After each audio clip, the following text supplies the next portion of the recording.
Kimani.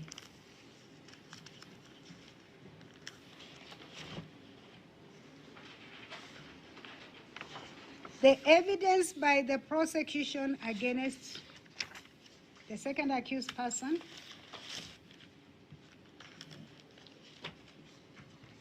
did not place the second accused person in the house of the deceased on the material night.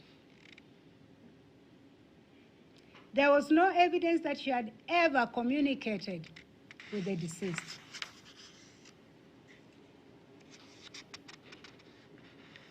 The evidence that the prosecution have brought before this court on the second accused person relates to the events of 20th of September 2018, and that is the shooting incident. And in that regard, having considered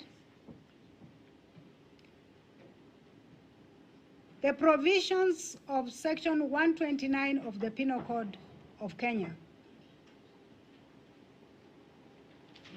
and the second accused person having had no objection to her two statements which she gave the police, one saying that the second accused person, the first accused, was shot in the house, and then retracting that statement the following day, only leads this court to the provisions of Section 129 of the Penal Code, which states as follows.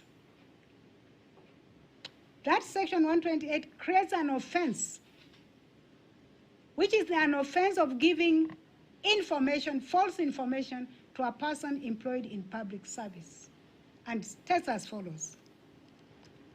Whoever gives to any person employed in public service any information which he knows or believes to be false, intending thereby to cause or knowing it to be likely that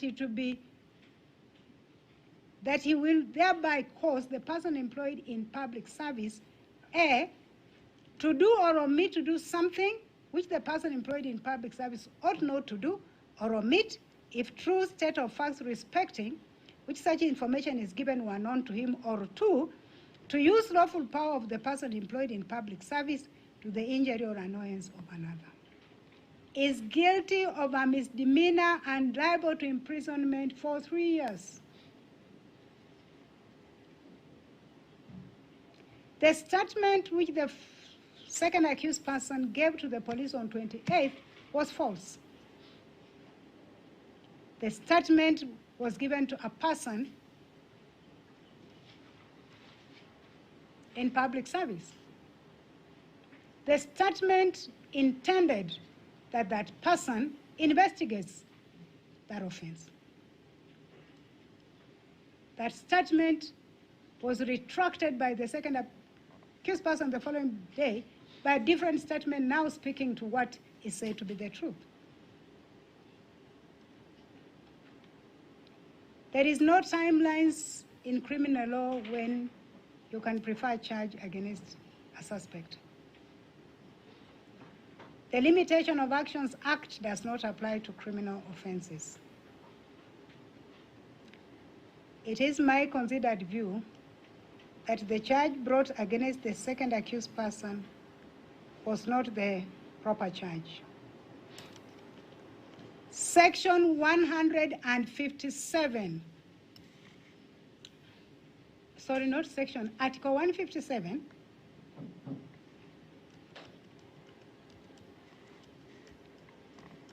gives the power to institute and prosecute a person suspected of committing the offense to the office of the Director of Public Prosecution.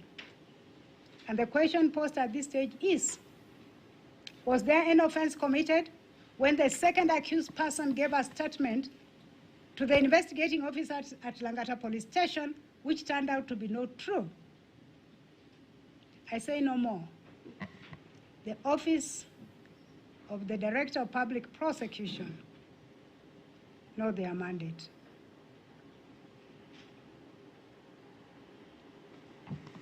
The result is that the prosecution did not adduce adequate evidence for this court to find the second accused person guilty of the offense of murder of Monica Nyawira Kimani on the night of 19th of September 2018. The first accused person is convicted on the charge. The second accused person is acquitted of the offense.